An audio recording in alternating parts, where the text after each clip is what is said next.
What's up mga ka-Big Bites? Boss Al Francis Chua, may babala para kay Tony Bishop. Pero bago ka sana magpatuloy sa panunood ay huwag mong kalimutang mag-subscribe sa aking YouTube channel.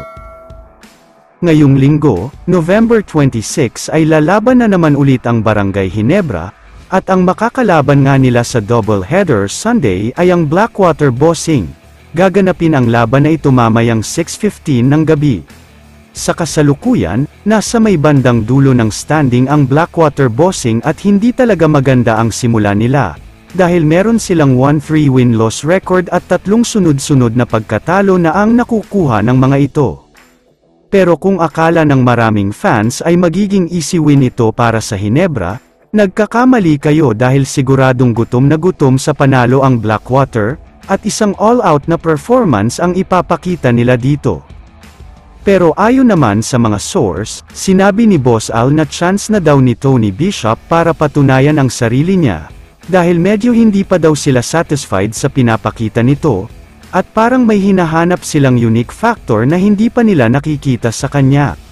Desente at maayos naman daw ang mga naging performance ni Tony Bishop sa unang 3 laban ng Ginebra, pero tumaas na kasi ang standards ng management dahil kay Justin Brownlee, kaya may hinahanap silang iba.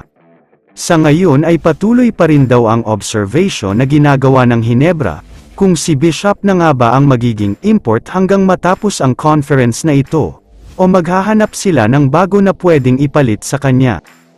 Para sa kaalaman ng lahat, naglabas ng balita ang mga legit na source, at sinasabing sa January 2024 daw ay posible nang makabalik itong si Justin Brownlee, dahil matatapos na ang suspension na ipinataw sa kanya.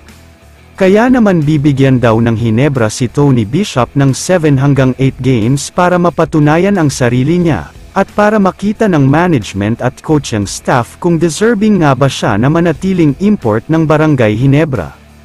Pero kung sakali naman na hindi pa rin satisfied ang Ginebra sa kanya, baka mapilitan daw ang Ginebra na ibalik itong si Justin Brownlee sa January, dahil no choice na talaga sila dahil nalalapit na ang playoff sa oras na yun.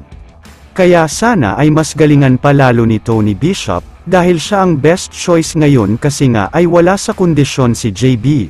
Wala kasing kahit anong basketball-related activity itong si Brownlee kaya wala pa sa kondisyon ang katawan niya. Kaya naman kung kayo ang tatanungin, ano ang masasabi nyo sa balitang ito?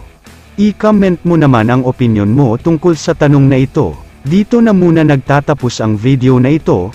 Maraming salamat sa panunood mga ka-Big Bites. God bless sa inyong lahat.